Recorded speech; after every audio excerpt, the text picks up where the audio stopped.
coming up to the line, being chased, and it was Braden Johnson. Unbelievable finish. It was 1/1000th of a second between them. Green flag in the air. We are racing in the 2020 24 Hours of Daytona. They go door to door for the feature race lead here on the last lap of the race. Side by side for the race lead in the final corner at Homestead. Down the back straightaway, 3 wide again for the race lead. This is unbelievable stuff here tonight. Loma is going to have to be very deep on the brakes, and he is very deep on the brakes. It's side by side through the corner. This is for the win. It'll be side by side. Davies low, Ottinger high. To the very inside is Garrett low. 4 wide at the stripe.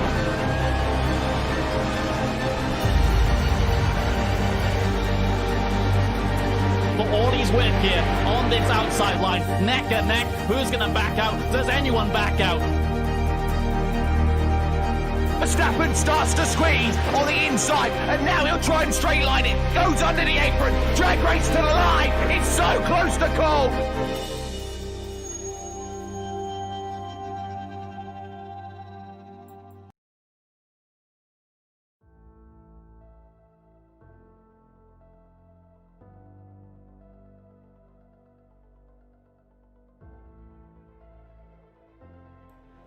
Night 3 is live for the virtual USA International Speedway, where we give you a warm winter welcome to the final night of the Michigan Diecast Florida Nationals, the A&B Outdoors QuickTime Sprint Car Series, with coverage right here on the KBueno Racing Network. We sling the dirt once more at a track that iRacing knows so well. We're alongside Francisco Bacchial and Keelan Belsha. My name is Kenneth Bueno. And Francisco, turning over to you first, our third and final night of these Florida Nationals after our first 2 over at the Volusia Speedway Park. It's been 2 races on that same surface, but now we turn further over, still in the same state at USA, where everything can change at a different track. Thanks for having me on the broadcast, Kenneth, obviously, and also thankful to be here with Keelan in the booth. Yeah, we're in for a special night tonight. Florida Nationals, but at a different racetrack, USA. It's a completely different track from what we saw at Volusia. Longer straightaways, so it could play a different role in terms of how the turns are because they're much tighter. So we'll have to see how these drivers navigate both the racetrack and how they race each other, knowing that it's a completely different twist to what we saw. And Keelan, I'll turn back over to you for the first time tonight. This will be another challenge to face, as we now also have a shorter race at hand as opposed to what we saw over at Volusia, usually about 45 to 40 laps. Tonight we have about 25 at hand for the feature on this Monday afternoon, and the track that we've never been before as well. We've had 2 different winners at Volusia, and now we have another shot at a 3rd different winner for more points along the line to spread out this championship. Yeah, totally different track than Volusia at USA. Like Francisco said, way longer straightaways, tighter corners. It's going to be harder to manage, and a shorter race too, by about almost 20 laps shorter than what we had on a Tuesday night, I think. So, or it might have been Thursday night. I don't know, but it's a lot shorter of a race. So that's just going to make these heat races way more meaningful, to get up there, finish well in the heat race, and start up front in the race. Because if you start on the back in a feature, your chances of getting up front and winning the feature by the end of lap 25 are very slim. It's going to be tight, and yeah, you just got to get a good lap here in qualifying and finish well in your heats to really have a shot in the feature. Well, I talked about those 2 different winners. Indeed, those 2 winners were Marshall Ryder, who won the first night over at Volusia, and then the double points winner in night number 2 on Thursday evening was the number 33 of Lane Stevens, who picked up his first win. So already we've seen a count amount of drivers who have already picked up their first win and are now looking for a little bit more. As you're looking over at the scoreboard right there, up at the top of your screen of the ticker, this is qualifying with about 35 seconds left. Shuttlesworth currently leads this board over Lane Stevens and Cole Williams. All 3 of them separated by just a handful of tenths. And Francisco, I'll turn back once more to you. And of course, we looked over at just how these Florida Nationals were at Volusia. A very, very high side centric. We had a lot of drivers over the high side. There was really not much to look for all the way at the bottom, unless you were kind of looking for a slide job or looking for some other way to try and fight with the driver all the way in the outside, or try to make some sort of passes on the track. With this sort of scenario here. We have a track that's less turning, I'd say. It's more of a natural oval. There's more of the straights, and there's more of those turns. And of course, since it is one of the asphalt ovals on the iRacing side, the dirt surface is going to be a little different than we expected at Evolution. Yeah, it's just a completely different situation from what we're accustomed to seeing from these past couple of weeks, with a completely different racetrack, a different layout of the racetrack, and the fact that you mentioned that this also has an asphalt side to it. So who knows what the dirt surface will provide with the track conditions. It's obviously a night race, but it's later in the day than what we're used to. Normally we'd start around sunset. But right now, we see the people are gridding for the first grid. Trey Shuttlesworth was on QuickTime position, and we'll start this first heat from the first position. So we'll have to see how this progresses. It'll be Trey Shuttlesworth at the head of heat number 1. This will be 8 laps. It'll be Jesse Atkinson right there in the front of your screen on the outside of the number 127 machine. Mason Thompson will find out third in his McLaren number 16 entry. Caleb Nickel will be on the outside, who picked up second place over in night number 2. And the Florida Nationals looking for a little bit more. Last drivers on this grid for the 6 cars will be Josh Patterson, the 02 for Kingslayer Autosport, and Anthony Woodhull making his return to this series. He'll start at the back of this grid. About 3 drivers will make it in to the main event, and we'll have the other 3 make their way over into the last chance qualifier. So back under this heat format. Keelan, I know, of course, I mentioned it before when we had you the first time on the KBueno Racing Network. In this series, you have a good amount of experience on the dirt. You know a little thing or two about these dirt sprint cars, of course, more than Francisco and I do, because you've actually run them. You actually own them on the iRacing side. You actually race them over in the official side of racing. What's going to be the biggest thing to note of as we look over into tonight? With these cars, a lot of power and a track that's pretty much not necessarily accustomed to being a dirt oval per se. Yeah, USA International out here in Lakeland. It's a it switches between asphalt and dirt, but I've done a lot more asphalt racing here. And then sprint cars, like you said, I own them. I do a lot more in the 305s than I do a 4. I'm not that good in a 410 like these guys are running tonight. That's a lot more power that you're going to be getting off the corners here. The tight corners, you're going to have a lot of speed going down the straightaways. You really got to get it slowed down. The track's going to slicken up throughout the night like it did at Volusia. It's going to get black. It's going to be all about searching for grip like a normal sprint car race would be, but in contrast to Volusia, I feel like there will be a little bit more of a bottom line tonight than there will be on a Thursday night. So I feel like we'll have more movement around the racetrack, maybe a little bit more passing. So a lot of power in these sprint cars, and all up to the drivers on how they'll manage their race. And it'll also be about managing those lanes. Of course, talked about how the high side was so dominant over at Volusia. And tonight we might look over for some drivers, maybe aiming for the middle, or looking for a little bit to the bottom, all the way on to the inside wall, where we've seen a couple of drivers get there. I know I've done a couple of dirt races myself, not in these cars specifically, but I've done them over in the dirt street stocks. And of course, those utilize different lanes. Of course, as the track starts to wear very differently. And usually it's in the day setting, this race over in the night. Just before we go green for heat number 1, we'll take a little bit more info about this track presented by SDC, USA International Speedway. I mentioned it is the dirt configuration, so not on the asphalt this time around. Of course, with these cars, they really don't go on the asphalt whatsoever. Track at about 0.60 miles in length with 4 turns. Of course, it is a natural oval. The track elevation at about 139 feet. 0.11. I guess if you count a little bit of change there. Track temp is about 65 degrees, so it is relatively cool. Again, this is the winter time over here in South Florida. It does not get a little bit cool, but it's not necessarily very cold like everything up north. And of course, located in Lakeland, United States, in Florida as well. Of course, this is the Florida Nationals. We stay in the state of Florida all the way until we move on to the rest of this season. Meanwhile, Trey Shuttlesworth and Jesse Atkinson will be the first 2 to see the green flag in heat number 1.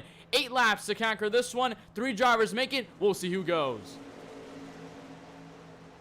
A late start there, but taking the lead into turn number 1 is Jesse Atkinson ahead of Trey Shuttlesworth. Mason Thompson back there trying to battle away with Josh Patterson over there for that final transfer spot at the moment. But Jesse Atkinson with a great start to take the lead away from pole sitter Trey Shuttlesworth.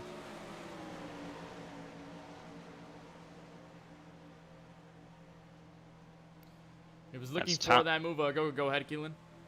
No, go ahead. Well, they're separated over by just a couple of car lengths. There is the 16 of Mason Thompson going to be trying to look underneath the 29 of Nicholas. Shuttlesworth lost that race lead, or at least the heat lead for now, as Atkinson continues to roll through. Here comes Thompson down to the bottom. He's going to look through the middle. With a bit of contact, Nickel slid up near the wall up there. Now he's going to have to be on the defense for Anthony Woodhull. He's going to try to make his way around. He tagged the inside wall and around he goes up and over on his side. He'll tow that car, and his heat race will come to an end. He'll have to come through the consolation. Continue to work forward over on with about 5 laps to go. Atkinson still in control. I think a second and third looking a little bit locked up. It changed hands from Caleb Nickel over to Mason Thompson, who's finding his way back into the series after making his first start in the first event over in the Eldor kickoff. So good to see him back, and also just a good amount of drivers in this one, Francisco. Of course, Jesse Atkinson, and now coming about 3 laps to go. He has been making his sort of kind of mainstay. He hasn't picked up a win just yet, but he's been one of the prominent drivers, at least to talk about in the top 5. And then drivers like Trey Shuttlesworth, who made the feature last time around, but just did not start the feature event. So obviously he still has a little bit more to prove. He's hanging in second.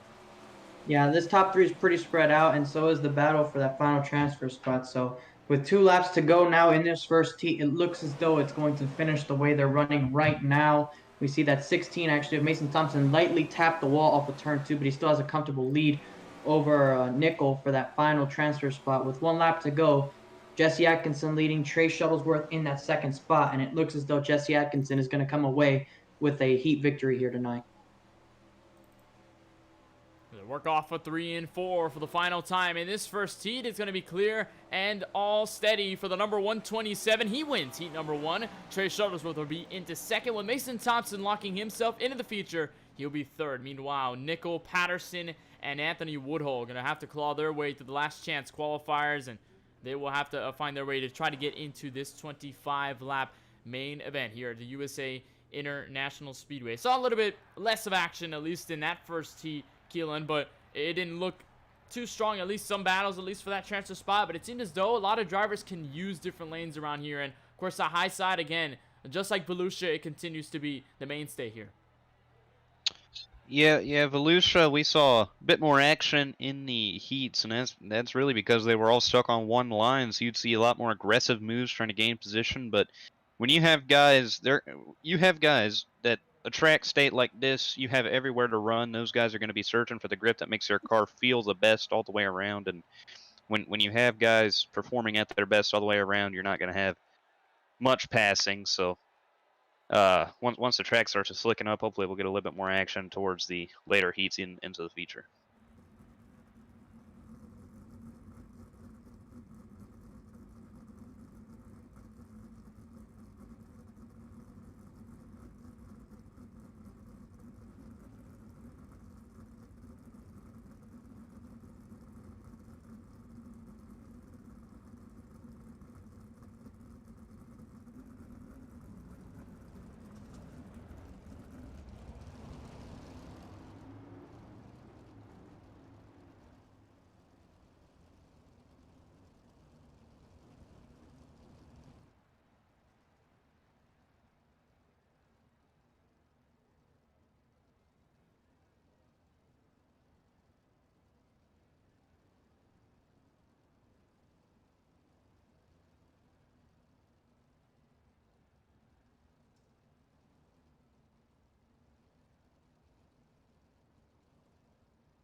I mean, the key is to not finish last, and as long as you don't finish last, then you're going to make the feature race right here, right now. But if you don't, you have that LCQ, and you won't have that bad of a starting spot because you'll be the only person, because Shane DiMantova is not going to enter the race, it appears, so he's going to rely on the LCQ for sure. But finishing 4th here basically means you're going to be the first starter of the second heat starter, so that puts you right around that 2nd, 3rd row maybe for the start of the LCQ. So you'll have track position for that LCQ, and all you have to do is just hold it, and you could advance barring any incidents in that regard. But right now, Lane Stevens, winner of the Thursday race at Volusia, currently on pole Will Cuddy next to him. Who's going to come around to win this heat, and who's going to be the one driver that goes away? The green flag is out. Lane Stevens sideways, but he's going to keep the lead entering one.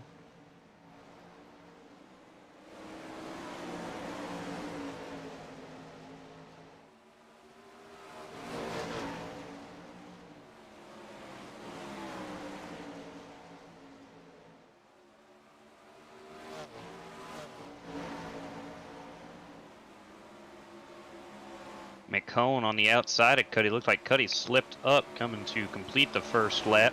McCone took advantage, got to his outside, and he's going to be trying to make it stick down in 3 and 4. Cuddy slides it in. He gets sideways. Does a great job hanging onto that car, but now he's going to have his work cut out for him to try to get back in that transfer spot as Jay Barker looks under McCone.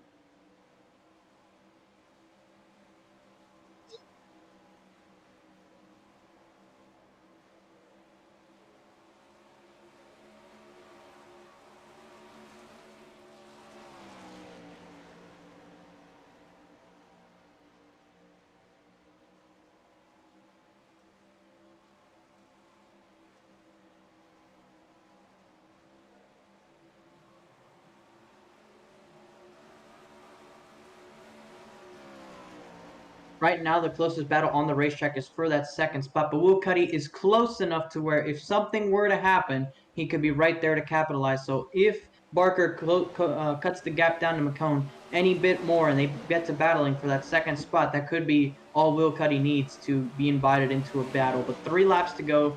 The uncontested battle for the lead at the moment as Lane Stevens continues to pull away over a second from that second place driver. But these 3 are pretty decently close, but I'm not sure if any of them are currently within proximity of making any sort of moves.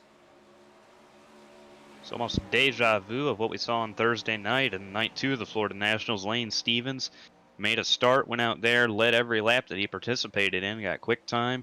Didn't quite get QuickTime tonight, but he has been in absolute total control of this heat as he comes to take the white flag in heat number 2. McCone trying to fend off Barker for one more time around as Cuddy looks for the transfer spot.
Yeah, a couple of familiar names here. Zach Arnold has made a name for himself early on in his couple of starts. Of course, that front row of Cole Williams and Aiden Kirker, a power duo. Those two have been friends and teammates for as long as we have known them, and they're right there on the front row of this third heat looking to try and make the feature event. Both have been stricken with some insanely bad luck for the start of the season. Aiden Kirker did have a second place run, I believe, in the first Volusia race, if not the second Eldora race, I believe. Correct me if I am wrong.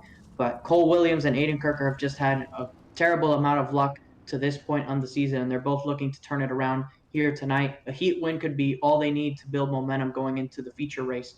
And once again, the key for this heat is going to be not to finish last. Joseph Costello right now in the 4th position starting for this heat. So all he has to do is basically battle one of these guys for that final spot.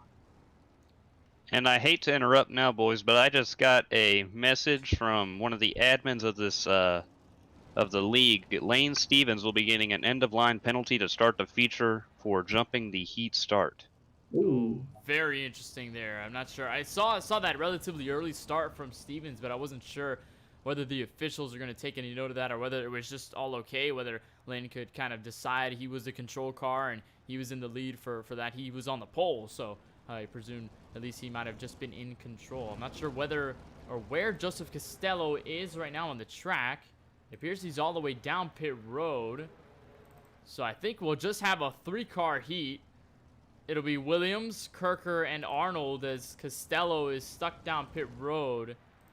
Seems as though he's going to stay there. I guess he's just going to let himself be into the last chance qualifier. Guessing, maybe believing he does not have a shot here, which is obviously not true. But I guess we'll just have to see what goes on. It'll be just these 3, so all 3 of them will make it. Costello will be the only one out. It seems as though he won't put a lap in here tonight in this 3rd heat respectively, but nonetheless we'll try to get one sort of a show, especially between these top 2. It'll be a lot of fun to see how they get around each other. Pace truck is all the way down at pit road, and we'll get the green flag. 8 more laps here tonight in this next heat. Not a good start for Cole Williams, and a little bit of a contact with Zach Arnold in the number 48 machine as Kirker shoots ahead. Zach Arnold with a great run through 1 and 2 to actually close in on that gap. An interesting start there between himself and Cole Williams. A little bit of contact, but that doesn't seem to be slowing Zach Arnold down any bit. He is all over the back of Aiden Kirker, a little bit sideways off turn number 4, but a strong first lap for these 3. They know that they can put it out all on the line and still make the feature race, so that could make for some interesting battling here. Continue on. Williams falls to 3rd. It seems as though he has not picked up any of the ground. And, of course, all 3 of them will make this feature. So it won't be just a cause of whether they make it. It will just be a question of just how hard would they battle with each other around this track, since they have a little bit of 8 laps of kind of leeway to just mess around with each other. Maybe practice different lines, get a different way with each other. And that's something about the heat racing, Keelan. And I know you've done heat racing a lot on the real side of things with your dirt go-karts. You know that these heats are kind of sort of a preview as to what you might see, especially when you're racing around guys. And here comes Zach Arnold to the outside for the lead. Yeah, for sure, because you get out there hot laps, that's really your first time to check the kart. That's not really the same in this league. I mean, I guess that's what you consider practice time, but hot laps, that's when you first really get a feel for it, and then you can adjust for the heat race. Heat race, of course, you want to finish as best as you can, but if there's still anything wrong with that kart, you still want to adjust it. If it's tire pressures, if it's how the wing is set up, or anything to help the handling of your car, that's what you want to mess with. And this heat race, like you said, it's a really important part of the night. Not only does it determine your starting position, but it gives you a chance to check out what's wrong, if there is anything wrong, or if you're just perfect. As Arnold continues to lead this heat, saw just Costello get on the track, so it appears as though he just pit started. It seems as though maybe he missed the grid and he just decided to start over on the pit lane. Still about 10 seconds away from the leader, so it'll probably be just him over in the LCQ, or these top 3 will secure these spots. As Arnold will come around, he'll get the white flag in this 3rd heat. It was a strong start for Kirker, but Zach Arnold powered past him in the middle of this heat race, and right now has a decent enough lead over Aiden Kirker, where Aiden can't make a move into this final turn. They're approaching it right now. Can we see some sort of dive bomb? Aiden's not going to go for it. He's going to settle in for that 2nd spot, and Zach Arnold is going to come off turn number 4 and win the 3rd heat of the night. It'll be Arnold 1st, Kirker 2nd, Williams 3rd, Costello in 4th. And Costello will find his way to the last chance qualifier. You see him there up to the outside wall. I guess messing around, just trying to get over to the finish on 2 wheels apart from 4. But he'll get over on the front straighter. He'll drift across and he'll be over into the last chance qualifier, while the rest of those 3 will find their way in. And I believe we have another heat on our books, and indeed we do. It'll be another 5-car group. I believe we have all 5 cars here tonight, so we probably will have just about 2 drivers that are missing this one here tonight. Still have a couple of them left to grid. And here is the driver that we've been talking about over the past couple of weeks, guys, and it's Cody Meadows, and the number 88 driver who won both of the races over at Eldora. Has yet to pick up a win in the Florida Nationals, but tonight could be his night to try and capture a 3rd win in this season after what has been a very dominant run for that number 88 AOD Racing machine. Parker White will come back to the series after missing the first 2 nights of the Florida Nationals. He'll be over in 2nd, with Kayla Morrissey over in 3rd. Josh Duke will be 4th, and Mary A. Kivett in the number 8 machine will be over in this top 5.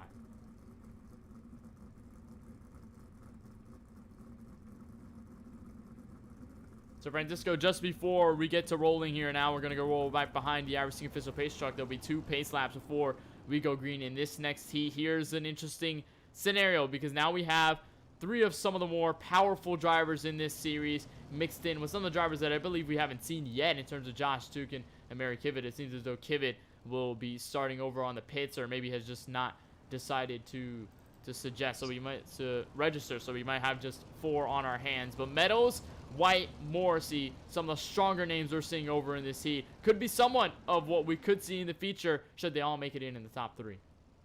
Yeah, they're basically battling Josh Duke, and I believe this is the first time this season that we have Josh Duke in the field, so he's at a bit of a disadvantage.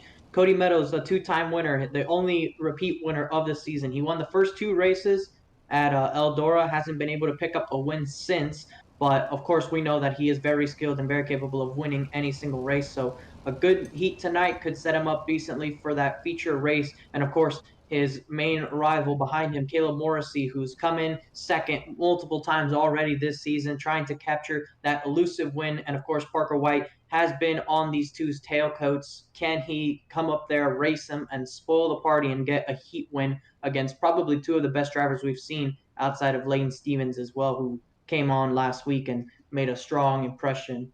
So 3 of these guys versus Josh Duke. It's interesting to see how this will unfold, knowing that one of these guys is going to go into the LCQ after this. We'll just have to find out. Just 4 drivers, so all 3 in the top 3 will make it into the feature. That last driver will have to squall into the last chance qualifier. Pace truck will make its way all the way down to pit road, and we are under the green flag in this heat. And 8 laps once more as Meadows takes the early charge. Morrissey down to the inside for second as Parker White looks to the outside. Josh Duke all the way bottom, and we're single file on lap number 1. Morrissey's going to get the spot on Parker White. That's really the only change for position so far. He's going to try to chase down Meadows, but Meadows looked strong in that first lap. Josh Duke tails out the field. He's going to try to chase down Parker White for that transfer spot, but it's all Meadows so far. All Meadows at the head of this field. You see them up to the high side over on the cushion in the dirt as Meadows will lead this 3rd lap with about 5 laps to go. And of course, they're already taking this very, very quickly. Morrissey to second, Parker White over to the 3rd spot, and Josh Duke is just trailing back and forth. Still within striking distance somewhat, Francisco, of getting over into that 3rd spot, but still just a couple of laps to find out just that. Yeah, these guys are feeling out the cars right now. They know that at least one of them have another opportunity before the race itself comes, and that right now looks like it's going to be Josh Duke. He'll have to race his way into the LCQ, but we saw at least I saw under the gridding when they were stopped on the racetrack, you saw that 88 make a wing adjustment last second before they rolled out. So I'm wondering, does that wing adjustment that he made last second, is that what is enabling him to make this strong start and be able to take the lead as he did and is pulling away right now from Caleb Morrissey? Maybe that wing adjustment he did based off the track conditions. Maybe it was something that he was feeling. Maybe he saw other drivers report how the racetrack was. So it's interesting that these guys are able to make it changes like that on the fly if they have to, and it definitely is part of the racing deal that we see here. And of course, the wing adjustment, some of the bigger things that you can kind of tinker with, even though you are on the fixed setups, Keelan. I know we're about to get 2 laps to go here with Meadows still in control as White continues to hold on for 3rd place. Some of the things you can kind of tinker as opposed to maybe some of the things with the asphalt machines that we usually see on iRacing. It's always the kind of steering ratio, the brake bias, the offset. That's really what you can kind of change when it comes down to fixed setups. But here, you get those wing adjustments and you can really change the dynamic of the car, whether you want it a little bit looser, whether you want it a little bit tighter, and you can adjust just how the track changes. Yeah, it's insane what you can do with these wings. They matter so much. Like, if you take the wings off these cars, for instance, you have no downforce. It's a lot more in the driver's hands. So as you see a slide drop there from Morrissey, can't quite get it. Meadows going to win the heat, but those wing adjustments, they are very crucial to how your car handles. If you want more straightaway speed, if you want more downforce in the corners, it's really crazy what all you can do, and maybe that's why Meadows was just on a roll in that heat. So that'll be the final heats of the evening. That'll be the final heat, at least in that 8 lap. Here we go for the last chance qualifier. So this is it. 4 drivers will find their way into the main event. The others will have to find their way home, as we'll go over just which drivers are on the grid. Caleb Minickle will finish second over in the second night of the Volusia Florida Nationals, presented by Michigan Diecast. He will lead this last chance qualifier. It'll be 10 laps around here with Willie Cuddy to the outside in row number 1. Costello, who found his way through the heat in P number 4 in one of those heats, he will be over in 3rd with Josh Duke over in 4th. And we're looking over at, I believe, Patterson, Mary Kivett, and Anthony Woodhull would seem to be the final drivers that make their way into this heat. I've yet to see Josh Patterson. There's Josh Patterson over on the grid. So we'll see, and we'll see if Kivett decides to also get on the grid as well. Woodhull will have a little bit of a disadvantage. There's some drivers, something with the telemetry and the scoring, seems as though there's drivers that are not necessarily drivers in this race, are more spectators, admins. So it seems as though that's kind of giving that sort of leeway, as Woodhull is going to try to skip up towards the front and get some sort of an extra fair start as we continue to move forward. There goes the pace truck over. We'll start pacing about 2 laps before we get to the green flag, guys. And Francisco, I'll start with you, and I'll turn over to you, Keelan, after this last chance qualifier. Of course, we've talked about it a couple times, where just 4 drivers will find their way in, and of course, competition is usually high. When you're looking at that transfer spot, what are your thoughts of what we're going to see here with this selection of drivers here at this track, and knowing that only those 4 will get in? Yeah, we have a couple of guys in here, I believe 6. So we know that 2 are going home. So it's going to be the battle for the 4th position per usual, but it could be a bigger battle knowing that most of these guys, for generally speaking, we haven't seen that much of this season. Of course, we've seen Josh Patterson for the most part, but some of these other guys we haven't seen that much this season, or we have yet to see them do anything spectacular. We know that Nickel had a strong run a week ago, actually, on Thursday night, passing, I believe it was Josh Patterson for that 2nd spot in the feature race. So those 2, we've seen a good amount of. Will Cuddy has made a couple of starts. Of course, Costello, first time out. Josh Duke, we haven't seen much of him. And the driver in that final position, Woodhull, we haven't seen too much of him, despite him making a couple of starts. So a fresh impression for these guys to be able to come on here, be on the viewers' side of the broadcast, for us to be watching them and see what they can do here in the heat, as we see Cuddy accelerating and braking, trying to warm up the tires before we take the green flag for this last chance qualifier. So we'll have to see who gets in and who goes home. Well, we've got 3 and 4 ready for these drivers as we'll take our way around. In the pace truck, we'll make that hard left in a pit road at that little sliver of an entry. It'll be Nickel and Cuddy at the head of this field in the last chance qualifier, and a late start, but we are under green. 10 laps for the last chance qualifier. Who will make it in and who will miss? Here's an early charge for the lead by the 23 of Cuddy as they're scrambling over for that 3rd spot. Duke a little bit loose on the track. Patterson and Costello get by, but there's more contact behind. Duke gets sent all the way to 2nd to last on the field. I believe that was that Woodhull who got wrecked? Yes. Yeah, so that sucks for him. I think he'll be the guy, one of them out. Duke's going to be chasing down Patterson with all he's got, trying to get in this race, but at the moment, it's not looking good with how spread out this field is. We continue to work over for first now. They've separated. That early contact between Duke and Woodhull sends Woodhull out of this race, so his night is over for the 3rd night of the Michigan Diecast Florida Nationals in the A&B QuickTime, or A&B Outdoors QuickTime Sprint Car Series. Right now, you're looking at Nickel continuing to hold charge of this field on lap number 4. Meanwhile, there is a battle in between the 3rd and 4th position as Costello and Patterson are starting to duke it out. They're going to close the gap to one another. Patterson has been sort of closing in that distance to to Joseph Costello. Duke is not too far behind them, but I think neither of them should get too crazy when it comes to battling each other, because if any sort of contact happens between them, that could easily end their night and give Josh Duke away into this feature race. So right now, in the position that those 2 are in, they should either hold ground or not do anything spectacularly crazy to take each other out from the position they are currently in. As we are halfway through this heat, Costello sideways off turn 4. That's going to invite Josh Patterson even closer.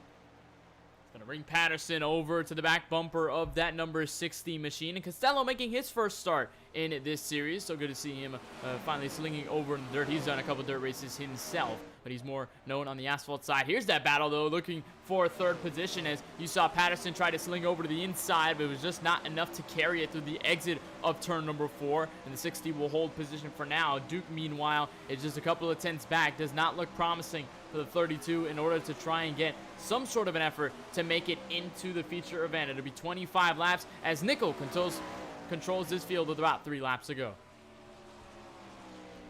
Nickel collected a top 3 finish last week. He got slide jobbed, or no, was he the slide job? It was one of their 2. Patterson, Nickel, they slide jobbed each other one of them ended up getting in front of each other. It was a strong run for Nickel last week after a long race, long 40-lap race. A lot of cautions in that race. Nickel fell out of the heat race, so he had to come to the LCQ tonight, but he has been in control of this as Willie Cuddy continues to try to close the gap, but it's not looking like he'll get enough. Look over to the white flag one more time around for the last chance qualifier. Josh Duke seems to be just a little bit too far back in order to advance. Meanwhile, the battle up front is just by a couple of tenths. There's Willie Cuddy trying looking to the inside, and now it's about half a second between those two as Nickel will look off of turn 3 and 4 for the final time. He will advance over into the main event with a win in the last chance qualifier. Willie Cuddy will be second, Costello third, Patterson will look to fourth, and Josh Duke, unfortunately, across the line, will miss the feature event. Anthony Woodhull will also be one of the drivers missing after that incident on the first lap. So now, guys, we have our 16-car grid. This will be everybody in this field, 25 laps. A lot shorter, Francisco, than what we saw over at Volusia. We saw 40, 45 laps, and that obviously brought a little bit of length into the question as to how the drivers will survive under longer green flag runs. But now we have a shorter race. It's more kind of a sprint. It takes way less time to get over this type of racing unless we have a lot of yellows on hand.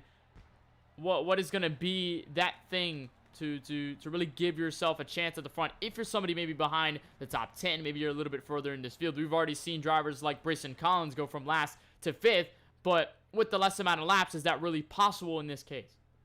It is definitely possible, especially if we have any incidents happen.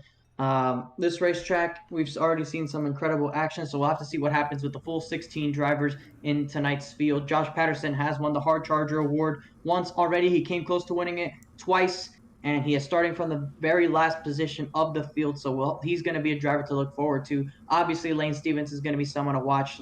Thursday night's winner, Caleb Morrissey, Cody Meadows, you can never count them out. So a lot of drivers to look forward to. And just one last thing before I let you go, Kenneth and Keelan, is that this is probably going to be it for me tonight. Something came up, and that is going to be it for me in the booth tonight. So I appreciate being up here with you guys, but I'll make sure to watch the stream on the KBueno Racing Network. So enjoy the race, guys. All right, well, Francisco, we bid you farewell, and of course, good luck in whatever you're doing and whatever plans you may have. And of course, we appreciated the time, obviously, and we appreciate, obviously, you joining us as always. So thank you so much. But meanwhile, we've got somewhat of a salute over down onto the racetrack. You see it all the way, 4x4x4.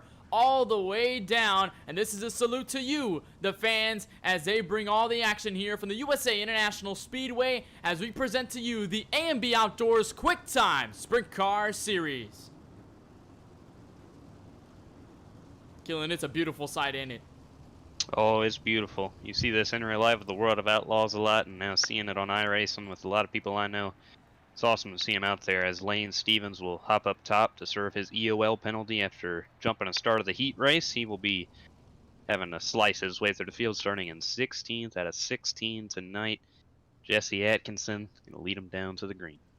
It'll be Atkinson, and Stevens will fall back, so it'll be Atkinson, Arnold, Meadows, Shuttlesworth, Cameron McCone, 6th, Cole Williams, 7th, Morrissey, Mason Thompson, Jay Barker, Aiden Kirker, Parker White, Caleb Nickel, Willie Cuddy, Joseph Costello, Josh Patterson, and of course Lane Stevens, who will serve that EOL. He'll be starting tonight from the rear of the field. The pace truck will make its way to the sharp left on a pit road. We are going to be underway for night 3 and the final one of the Michigan Diecast Florida Nationals from the USA International Speedway. On the dirt, green flag is out. Everybody scrambling for position. Here comes Meadows to the inside for the race lead as Atkinson holds on there 3 wide behind. 3 wide way back there. That's Aiden Kirker making a run to the bottom. Talk about Kirker. He pretty much has heat race 1 last week, but the way his internet's been spotty lately, he's in the middle of a snowstorm up in New York.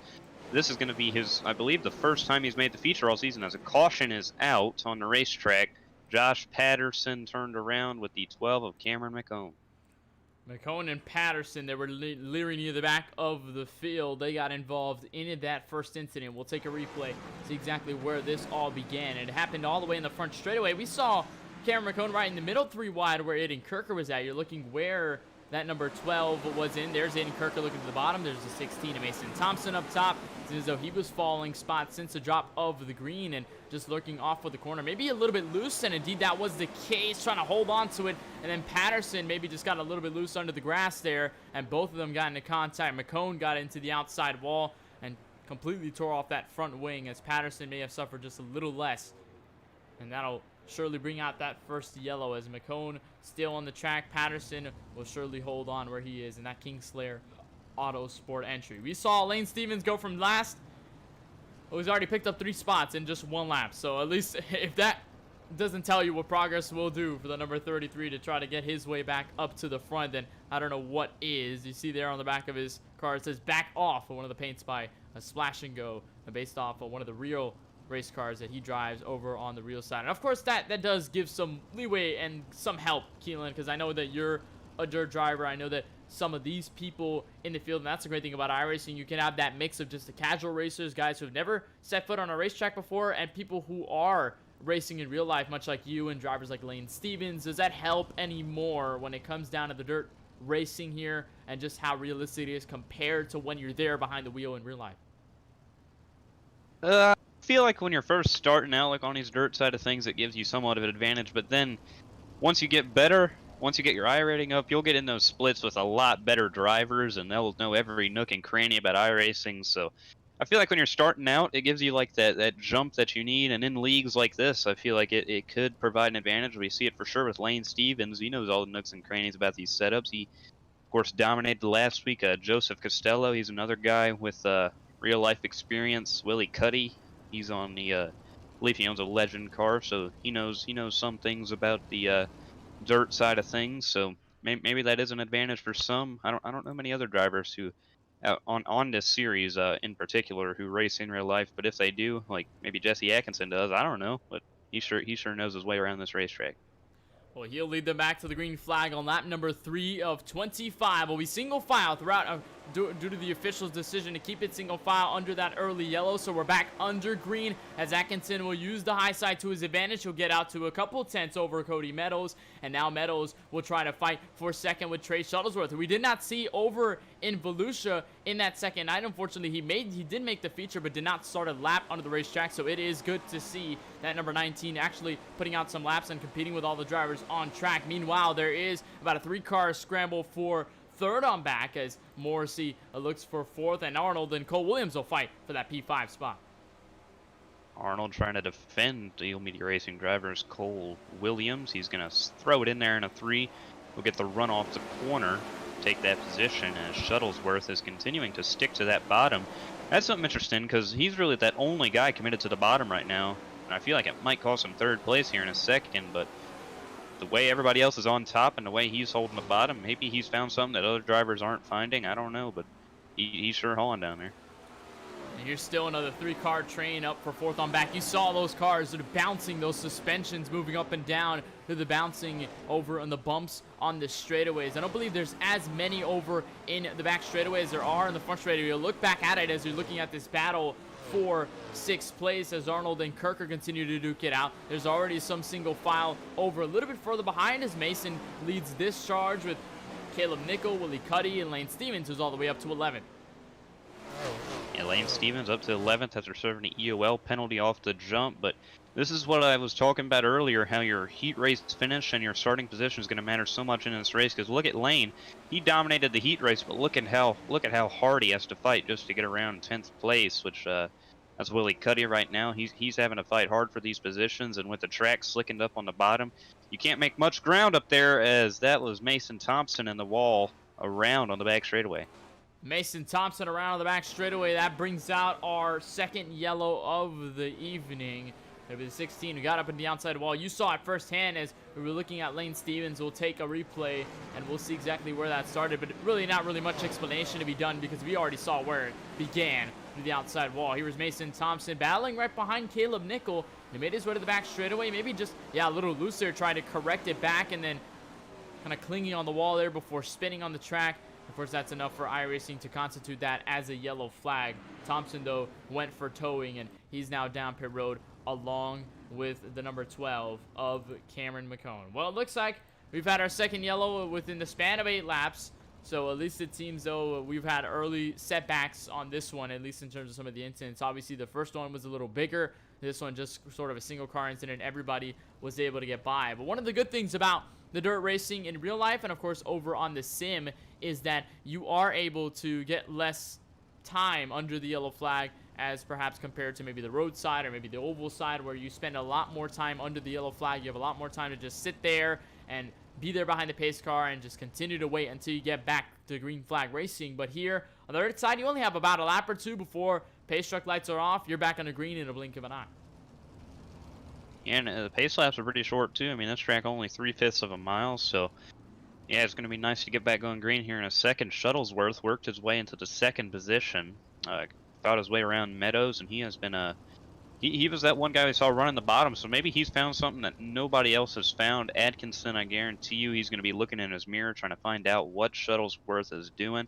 And maybe if it gets to the point, like you see in NASCAR Cup cars in real life, it's just dirty air plays such a big factor. You have to get up there, you have to get up in front of somebody, take their line away, slow them down. I don't think downforce is much of an issue when it comes to dirt racing, but if you run the bottom, take away Shuttlesworth's line, he's not going to be able to pass you on the bottom if you're running it. So maybe he'll try to take his line away, but maybe Shuttlesworth will just ride around him up top. Atkinson's going to have to do a lot of science over here on the restart when Shuttlesworth gets behind him, if he does.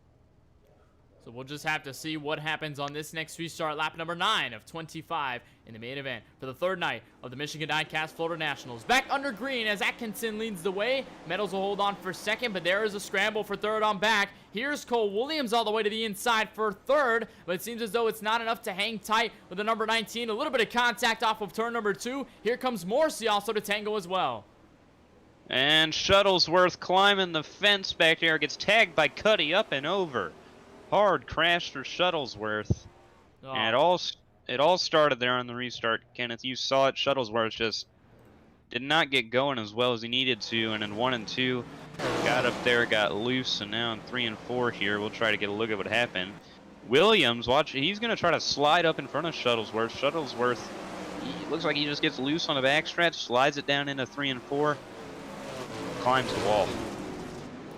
There's contact from Willie Cuddy, send him kind of breakdancing over into 3 and 4, and then he's around, stopped there on the right facing that number 4 there on the outside wall, and he has not decided to go down pit road, but that car does not look very good. Look at the wheel all the way up in the air.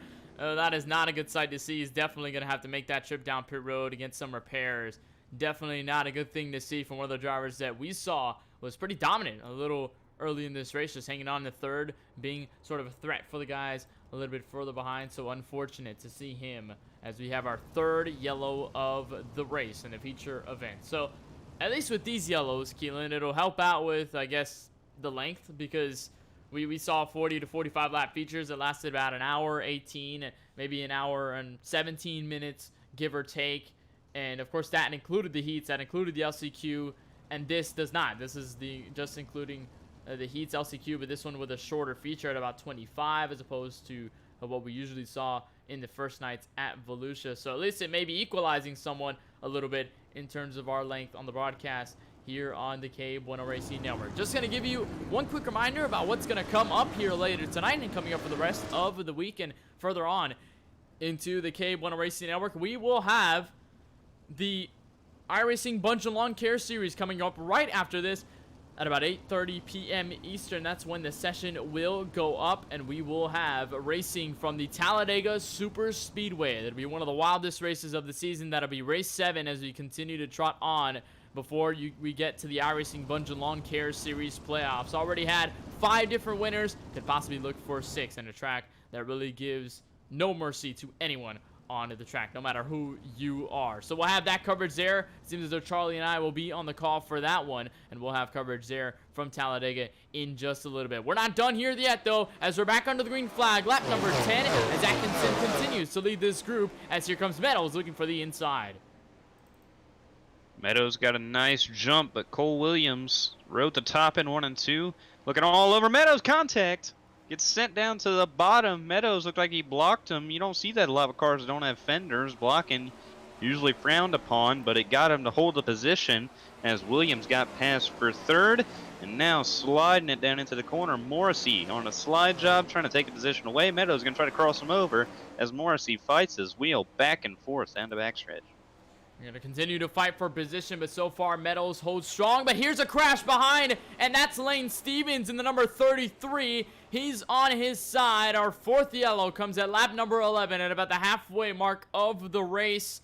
And this time it involves a driver who started at the rear of this field and winner last time around at Volusia Speedway Park. It's Lane Stevens involved. We'll take one short look at it and see where this all stemmed from. I believe it started with the battle between the number 33 and the 29 of Caleb Nickel. We'll just look. He was looking to the outside. He was pretty fast there on the top, just getting over, and he was looking at 1 and 2. The incident happened over in 3 and 4. There was a slide job of the 29. Just did not work. 33 was able to get by. It looked pretty harmless from here on out, but then here in turn 3 and 4 is where the trouble starts, and it's actually just contact with the outside wall. And jumped a cushion there, and that's a rare mistake you'll see at a Lane. I've never seen him do something like that on dirt. He is usually one of the more dominant guys out here.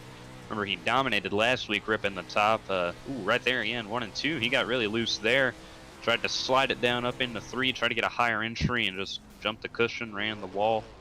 Not often you'll see that at a Lane. That sucks. But I mean, when you're trying to come through the field, I mean that's what happens when you don't qualify bad. You have to, when you start in the back, you have to fight your way through the field, and that obviously adds a lot more pressure, a lot more room for a mistake to happen. And unfortunately for your Lane, that sucks for him. Some also bad news to report. Mason Thompson is out of this race. He's 1 lap down. Kirker is also out of this race, I believe. I'm not sure whether that wasn't a wreck specifically, maybe some internet issues that maybe pushed him out of tonight's event. So unfortunate to see him out of this one early. Costello is also sitting there on the garage with damage, so he accrued some sort of damage. He's down pit road. So we've now left about 13 drivers, maybe even 12, as Shuttlesworth down at pit road. Stevens, though, still on track. Is everybody going to cycle around? It was trying to get a restart next time around. Just going to remind you that tonight's broadcast of the A&B Outdoors QuickTime Sprint Kart Series is brought to you by Bottom Shelf Diecast. You can find all the custom diecasts made by them at Bottom Shelf Diecast on Instagram. We're going to shortly get to that. Now we're back under green on lap number 12 with the 25 with about 13 laps to go in this event. Atkinson still holds this lead over Meadows and Morrissey, but they are all battling for position behind as contact between the leaders sends the 88 around. And another yellow on lap number 12.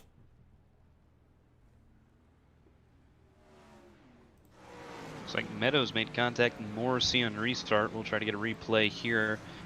Here they come to the green flag. Atkinson gets the jump. Meadows in 1 and 2. He's going to have to defend from Morrissey. Can't worry about Atkinson right now when he's way up there. He took a way lower line going into 1, and it bit him on the exit right there. Got really loose center of the corner. Goes around. Cole Williams got a piece of it in his left front. Got into the rear of Meadows. Just sent him around if he wasn't already. That's unfortunate for Meadows. I think you said he's a 2-time winner this season, and right there slides it in there, and he comes down here, got loose center of the corner, gets tagged by Morrissey and Williams, and then he's just along for the ride at that point.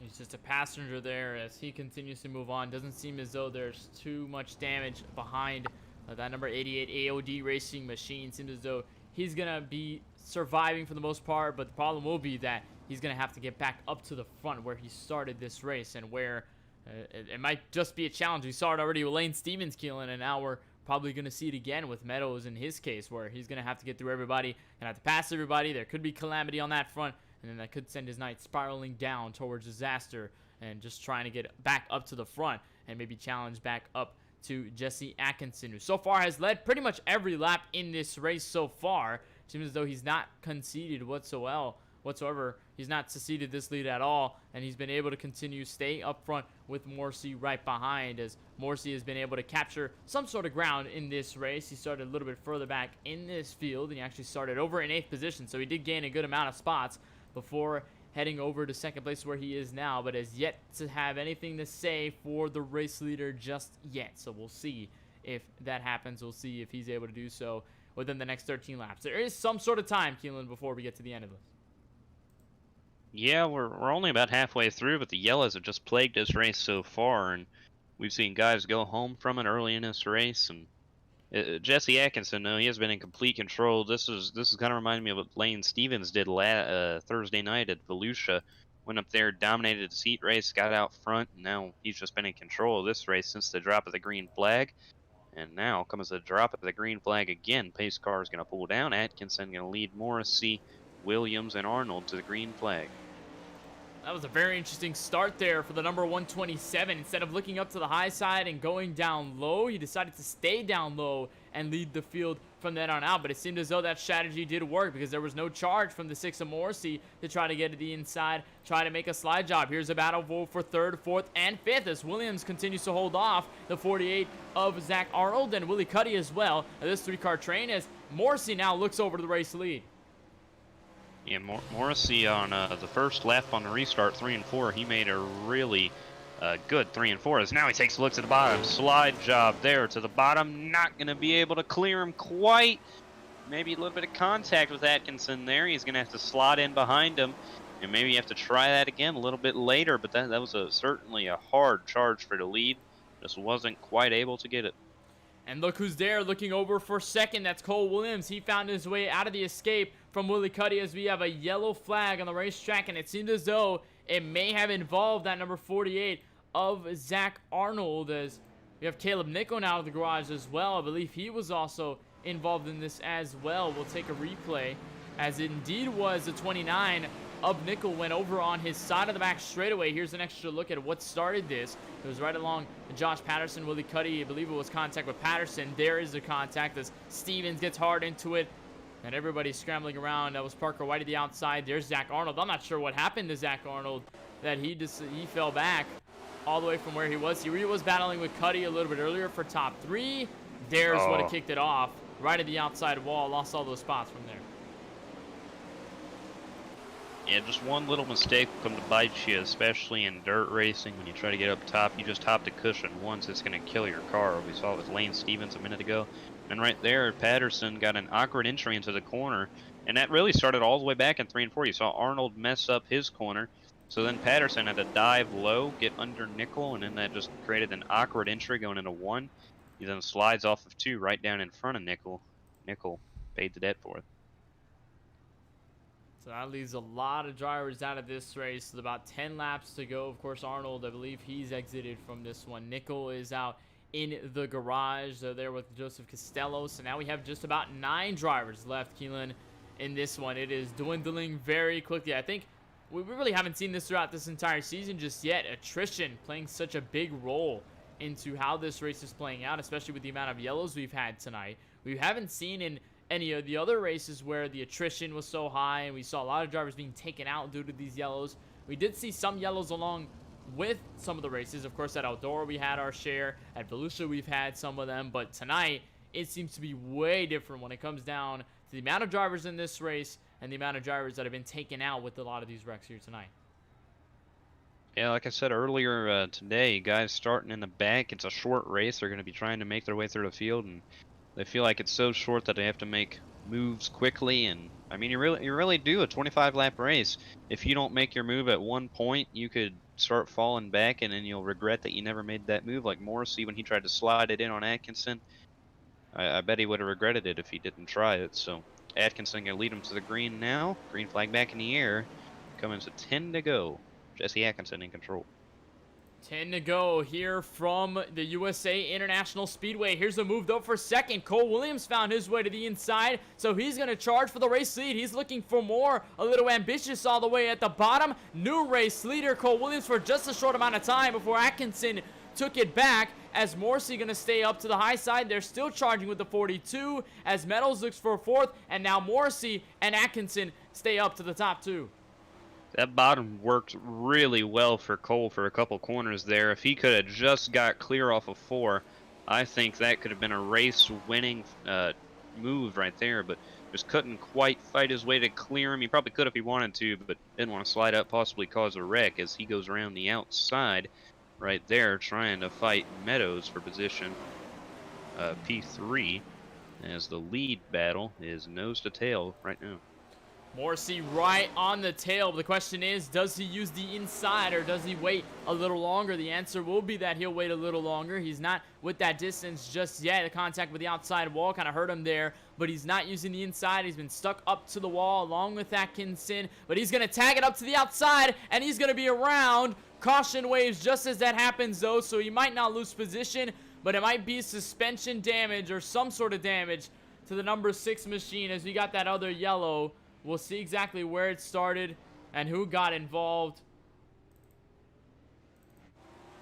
Yeah, his right front is knocked out, so I don't know if there's much. If he can repair it, that'd be nice. I believe he will retain position, but that's unfortunate for him. And who's that around back there? Joseph Costello in the 60 without a front wing. You see him get loose off of turn 2. And all the way down to the inside wall. It's right there on the racing surface. He was trying to get back up around, and then that sent the yellow out on the track. But as soon as that happened, Morrissey had gotten into the outside wall, and there it was right there, the contact. We'll take just one more look at it from an aerial view and from the chopper cam. Here's right there trying to chase down Atkinson all the way to the wall. Got a little bit tagged right there, and then sending him around as Cole Williams got by. Maybe a little more contact, and oh man, Trey Shuttlesworth just trying to slow down, heavy on the brakes to try and get away from that. But Morrissey with damage. You can see his suspension is killed, but he's still going to try to stay out there in second and try to win this race. Just that one mistake, it's just hopping maybe a ½ inch too much. That's going to kill your car. Look at how that front end is destroyed. He's going to try to keep it out there and race for the win here as Meadows and Williams, Cuddy, they round out the top 5. So this is what your field looks like at the moment. Of course, Atkinson continues to lead. It'll be Morrissey second, Williams third, Cuddy fourth, Patterson, and a little bit further behind, and Parker White will be behind him. Jay Barker, Lane Stevens, Caleb Nichols, Zach Arnold, Shuttlesworth, Costello, McCone, Mason Thompson, Aiden Kirk are those drivers that are actually out of this race. Of course, Zach Arnold has taken his step out. He's 4 laps down, and Trey Shuttlesworth and Costello and McCone can try to gain that spot and gain at least one spot on the track. Meanwhile, we'll be over into 3 and 4. Now it's a bit concerning behind the wheel, the number 6 machine. What will happen with that suspension damage, and how much will it affect his driving style and the way he's fast on the racetrack? We'll just find out. Green flag at lap number 20 with just a handful of laps to go. Morrissey struggling on the restart. He's going to let everybody by as Meadows takes over second. Now Meadows, he's going to be in pursuit of race leader Jesse Atkinson, but Cole Williams is in pursuit of Meadows. So this is exactly what Atkinson wants to see in his rearview mirror as Cuddy takes a look under Williams. If Williams can somehow get up to Meadows, make them go side by side, that would be just a great sight for Atkinson as he has been dominant all night long. Atkinson still staying strong to the high side with about 5 laps to go. It'll be this time across the line, 4 laps to go for the third night of the Florida Nationals presented by Michigan Diecast. Here comes Cody Meadows onto the inside. Maybe not enough to hang on the exit, but is showing a threat, telling him, hey, I'm there and I'm willing to do anything. Here's a slide job down to the bottom as Williams will make contact, and he's around on the track. Will that cause the yellow? The answer will be no, as Atkinson looks for 3 laps to go from USA. A caution out.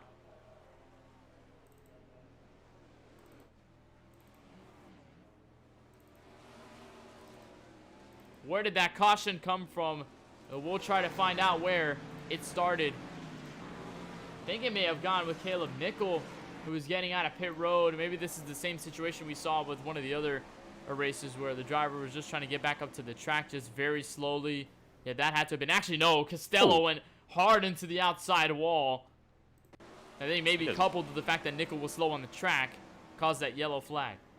It has not been Joseph's night, I'll tell you that much. Alright, as a second incident he's caused tonight, it's been unfortunate for him.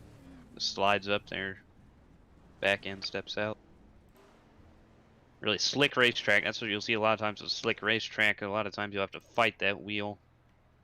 So now Meadows will have to reset all his progress. He was right on the back bumper of Atkinson, really making up some time, but there's really not going to... I don't feel like there will be enough to make a pass unless he just gets an insane slide job on the bottom, or Atkinson steps up the cushion and messes something up.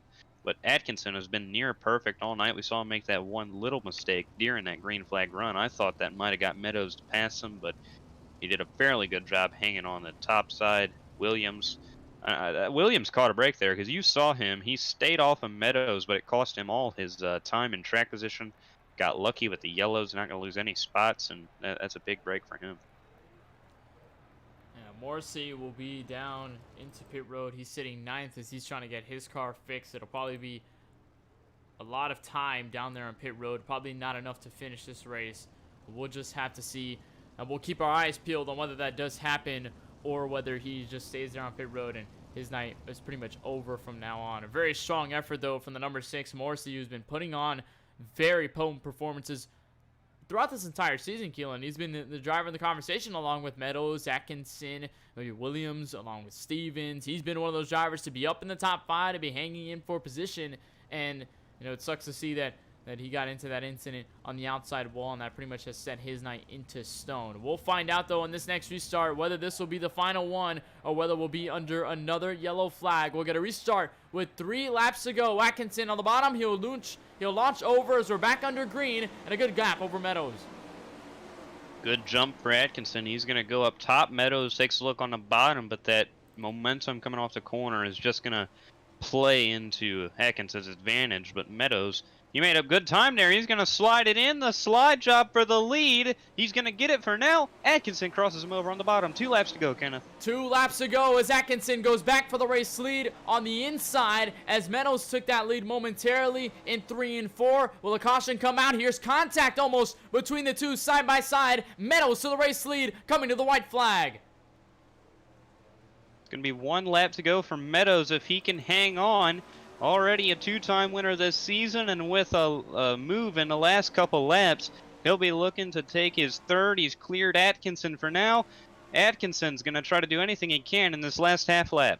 He's going to try in 3 and 4. Atkinson, though, it looks a little bit too far behind. Meadows off turn 4. The 2 wins will become a trifecta with a win in the 3rd night of the Michigan Diecast Florida Nationals in the A&B Outdoors QuickTime Sprint Car Series. His 3rd of the season after his 2 straight wins at Eldora, and comes back strong in the AOD Racing number 88 machine. As Atkinson, after a dominating night, will finish 2nd. Cole Williams will come home to 3rd after what has been a breath of fresh air after the tumultuous run through the season he's had so far. Cuddy will finish 4th, and Josh Patterson for Kingslayer Autosport, who started at the rear of this field, will follow in the footsteps of his teammate Brayson Collins and go from 16th to 5th. I assume we'll probably get another Hard Charger Award winner to the drivers at Kingslayer Autosport. Meanwhile, Cody Meadows will celebrate on the outside of the track. What a season so far it has been. Those 2 wins to kick off the season at Eldora. Had some promising runs over at Volusia, but just did not have enough to get over to the race win in either of those races. But tonight, on the final night of the Florida Nationals, takes home the victory. He'll stand, or at least park it, right in front of the little victory lane circle there, I say, if you call it, the little checkered flag. It doesn't really show with the dirt, but nonetheless, I stand right there in victory circle, and he is your winner here tonight from the USA International Speedway. When we come back, we'll have coverage, and we'll have our KBRN post-race coverage brought to you by SDC. We'll have interviews with the top 3, and of course your Dirtman Photography Hard Charger Award winner. We'll have a word with him, and of course we'll take our recapping thoughts as we move forward to the rest of the season after we have just concluded these Florida Nationals here tonight. Stay tuned. We've got more on the KBueno Racing Network coming next.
It's the thirstiest time of the year. Hey.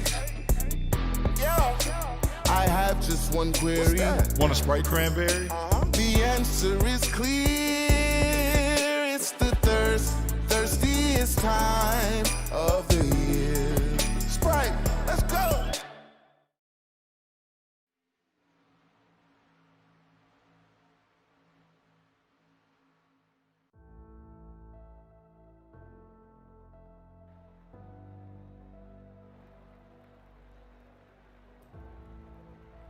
Back live from the virtual USA International Speedway, where we kick off our KBRN post-race coverage, brought to you by SDC. It was a 25-lap feature, lasted a little longer than expected, but nonetheless, it was a dogfight for the race lead in those final laps of the feature. Atkinson, after leading the entire race, and lost it to Cody Meadows, who takes his third win of the season in 5 races, has been on a tear in this series. And obviously, welcome back to the A&B Outdoors QuickTime Sprint Car Series in the Michigan Diecast Florida Nationals. It was our third and final night.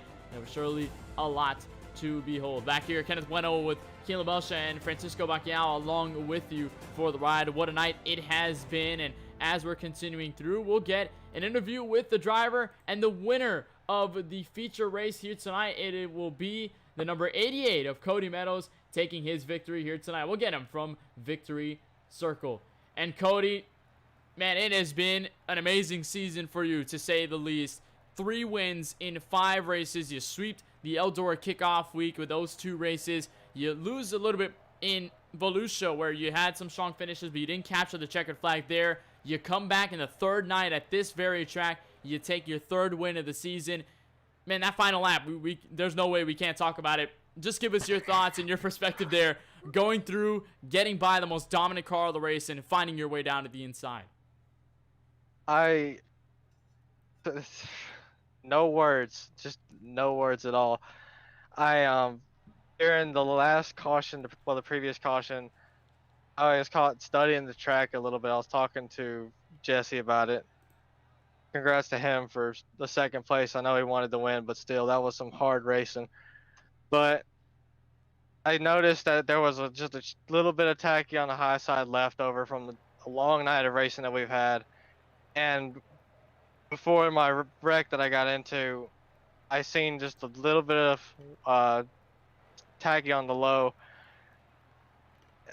It's ridiculous. I did not think that coming back from that wreck, wow, I'm in shock. Well, certainly it got us in shock over in the booth. We were not expecting anyone to really dethrone Atkinson at the end. He was so dominant throughout this race. But for you, Cody, it's been obviously a great season for you. But here at USA, it surely was a spark that we hadn't seen before, because over at Volusia, you were very strong. You had some good speed, but it was just not enough to capture any checkered flags over there. Was there any sort of difference here at this track that maybe benefited you a little more, or maybe helped you out? Maybe you like this track a little more compared to what we went to at Volusia to give you this win here tonight? I mean, starting off with your rookie license here in iRacing, you race here at USA and then Lanier as well. Volusia is a great track. I'm not saying it's bad, but I don't really have such a good time there. I mean, it's very tricky. Congrats to the 33 for getting a win last few days ago. But it's more of a flat track. Really, you got to be on the gas and control where you are. Very difficult. USA here, it's very, very tricky. It's either you or the wall here. So you really more or less, you got to pay attention of where the tacky is, where the slick is, what your car can handle, where your wing is. It's just a bunch of factors that goes into this track. It was certainly a very different track, and we talked about it pre-race, but of course you were able to master it in those final laps, and you had a strong run all the way to the end. Cody, from Victory Lane here at USA, which people do you got to thank for making tonight possible? Any team sponsors, or really anyone you decided to give the shout-outs to for tonight? Well, for one, my teammate for coming out and joining y'all to race, Zach Arnold. Definitely a big factor, AOD Racing. They've helped me get my dirt racing career going on here. It's been so fun taking part with them. I'd like to thank our sponsors, Bone Shop Diecast, R&B Outdoors and Dirtman Photography, and a big thanks to Michigan Diecast for sponsoring these races, and you guys for coming out and broadcasting. It's been a blast. I keep having more and more fun every time I race here with you guys. It's always been a very difficult. The competition is amazing. That pretty much sums it up. Well, Cody, we'll let you celebrate in your third win here in this season for the A&B Outdoors QuickTime Sprint Car Series. Again, our congratulations go to you for the third time. And I think we might be saying that a lot throughout this season, considering how strong you've been. But congratulations once more to you. And, of course, we thank you so much for taking the time to talk with us. And we'll let you go celebrate here from USA. Thanks, guys. Have a good one. That's Cody Meadows, your first place driver, the winner here tonight from the Florida Nationals in the third night, presented by Michigan Diecast. We'll scoop over to second after what was triumph in the first position for Meadows is heartbreak for Jesse Atkinson, who dominated most of this race. We're going to bring over him into the booth on a pit road. Jesse, you led it pretty much almost every lap in this race. You had pretty much the car to beat the entire time throughout. You were good on the restarts. You were throwing a lot of people off in many ways on the restarts. You were able to hang in despite a lot of the drivers catching into the inside. What happened there through your perspective in those final laps as Cody Meadows was trying to challenge on the bottom?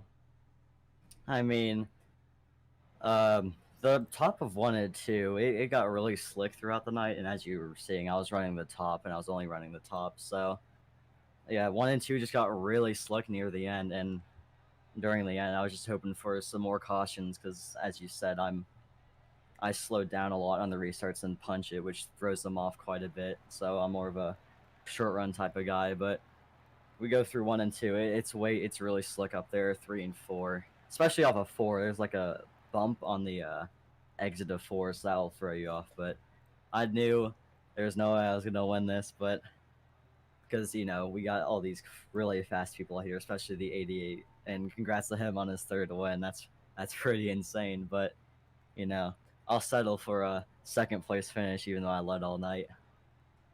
Well, even then, second place surely is something not to complain about. I mean, you've been one of the more consistent drivers in this series, and you definitely have some sort of say in the point standings going for the A&B Outdoors QuickTime Sprint Car Championship.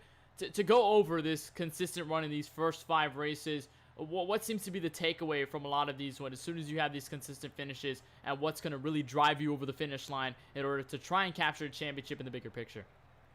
I think what will definitely get me up to the championship is the many cautions, because I'm really good on short runs, but once it comes to long runs, it's just I don't have time to settle down between cautions, and I just get the nerves get me going, and it's messes me up sometimes, but I do my best to be consistent, which works out most of the time. Well, Jesse, certainly a run here to remember from USA International Speedway, and of course through all 3 of the nights in the Michigan Diecast Florida Nationals. But before we let you go, Jesse, is there anyone you decide to give your thanks to, any team sponsors, or really anyone else you decide to give the shout outs and love to for tonight's performance and this entire run through the Florida Nationals? Yeah, I would like to thank my team and all my teammates on that team. I want to thank my sponsors, Homebrew Racing, Giant Heart, Giant Dog Rescue, and Hemophilia Ontario. I also have to thank my family for watching tonight, and I have to thank everyone who raced for putting on a good show for everybody. And I'd like to give a big shout out to the Killenbeck family and their daughter Addie, who passed away due to DIPG, which is a fairly unknown childhood cancer. And Zachary Cox and I want to raise awareness about it, so we're dedicating all of our races here to Abby and the Killenbeck family. And of course, Jesse, and congratulations go out to you. Your second place finish here tonight from the USA International Speedway. We thank you for joining us. We certainly appreciate the time, and of course, we wish you the best of luck now moving into the rest of this season as we continue to go. Yep, thank you guys. There's Jesse Atkinson, second place driver from USA International Speedway. We'll coup back to our third place finisher, where I think, Keelan, you've been waiting for this interview for a little bit. He is standing trackside with third place finisher, the 42 of Cole Williams. Hey, Cole, it's Keelan. You got me? Yes, sir. Man, you ran a great race tonight. I'll tell you what. Started up there in 7th, continued to fight your way through the field tonight as the track continued to change throughout the night. How did you adapt to that and end up able to come out in 3rd? Yeah, man, the biggest challenge was adapting to the damage I got after Cody wrecked himself in front of me. Unfortunately, that was the biggest challenge. We were bent way off to the right the last half basically of the race. Because I got him in the front. I think that might have messed up my front axle a little bit, and then Willie kept it floored into my left rear. And then he's all mad about it under caution. I don't know what his problem is. As we always run into each other every week. But I was basically bent left rear. Mainly the rear axle was just shifted way over to the right, almost rubbing on basically the tail cone. So it was very difficult to drive. It was really easy to run the top, but every time I tried to roll the bottom, which I felt like had a tiny bit more speed, it would just basically if I get my right rear anywhere in the slick, it would just completely almost go around. It happened when I was underneath Cody once.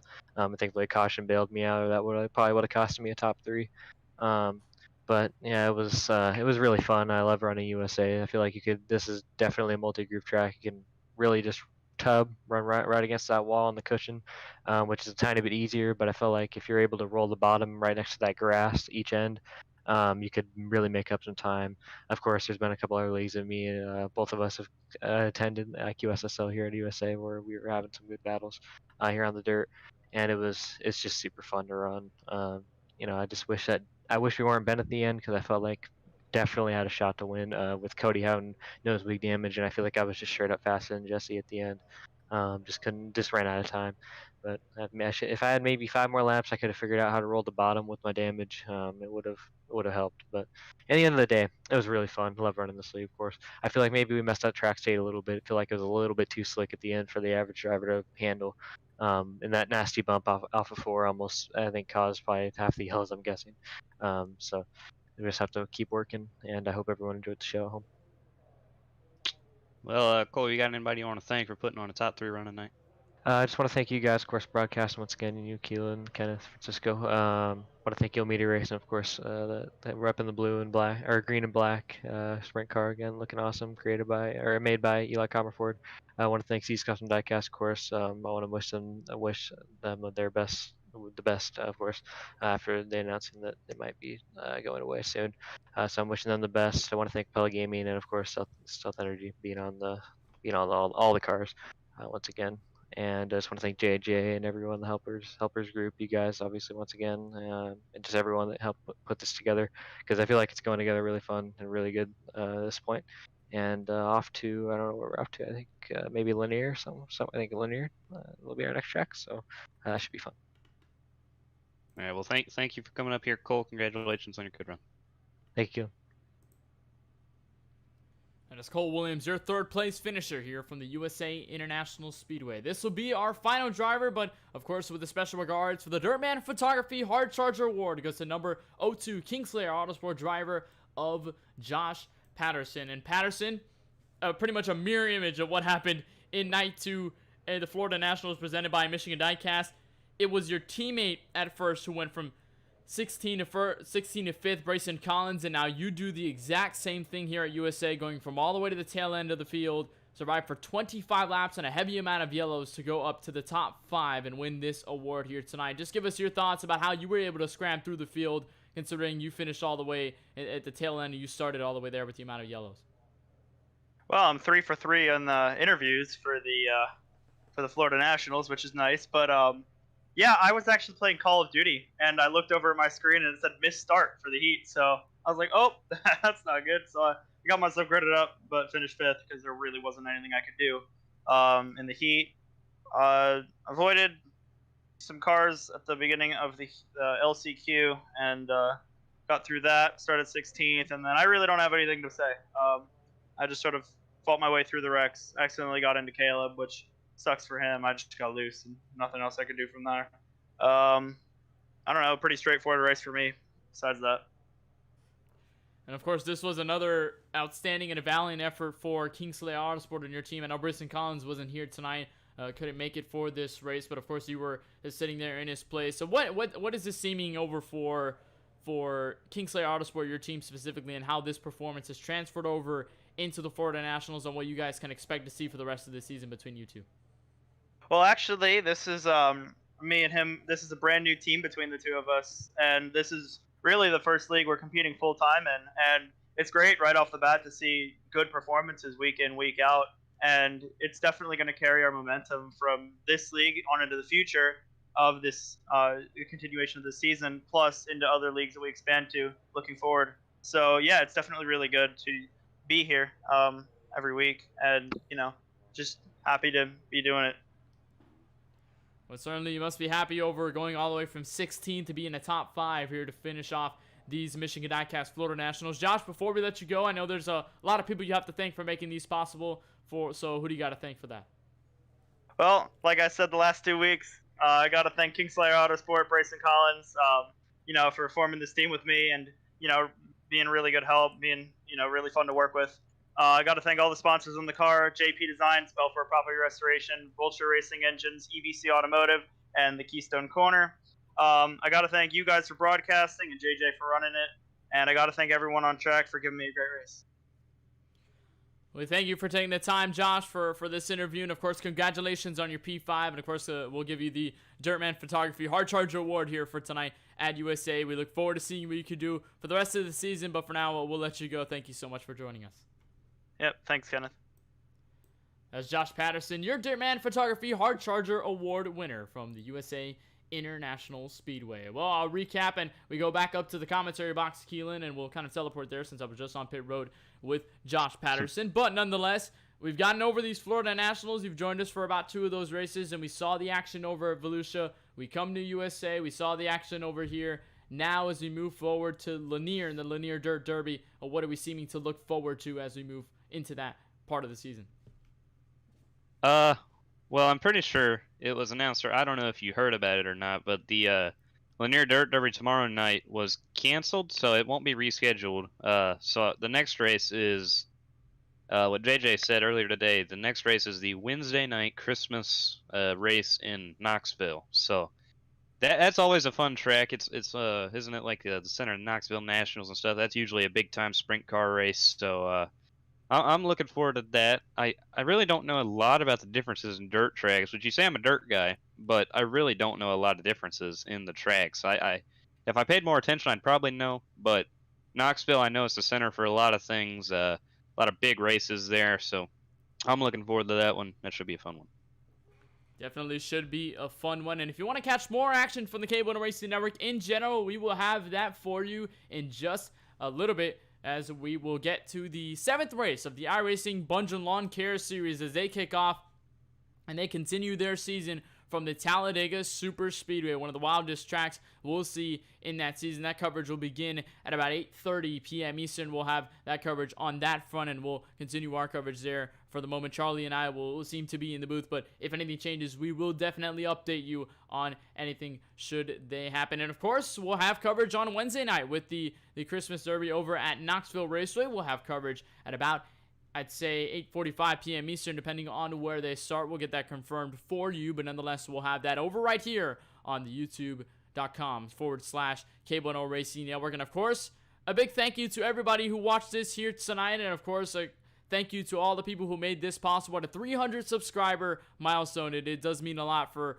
me, Charlie, and everybody involved at the KBueno Racing Network. It surely has been a long and it's been a fun journey in 2020, at least what's been a good thing for us despite the pandemic and everything that's gone on. So we certainly appreciate each and every one of you for tuning into the broadcast, no matter if you tuned in all the way in the first one or you tuned in all the way at the last one and the most recent one, or maybe even you're tuning in right now. We thank you so much for your support, and we hope to bring you the best in sim racing from here on forward as we move past toward 300 subscribers. Hopefully we can look towards greater heights. But from all of us here at the USA International Speedway, that'll do it for our broadcast of the A&B Outdoors QuickTime Sprint Car Series in the 3rd race of the Michigan Diecast Florida Nationals. Got to thank the league owner, JJ Hill, for putting these on, and of course all the admins, Shane DiMantova, Aiden Kirker, Cole Williams, all the guys who put those together, make sure this league is as stable as possible and get all the sessions forward. And of course to all of our sponsors at Bottom Shelf Diecast, A&B Outdoors, the title sponsor, and Dirtman Photography for bringing all of their support to this series, making this one possible all the way through the entire schedule. And for all of us here at the KBueno Racing Network, for Charlie Baier, who's in the crew member, who will join us for the Bungeon Lawn Care Series, for Francisco Bacchiao, and of course Keelan Bushell alongside with me in the booth, Kenneth Bueno, saying good night from USA. We'll see you Wednesday as we'll look forward to the holiday season.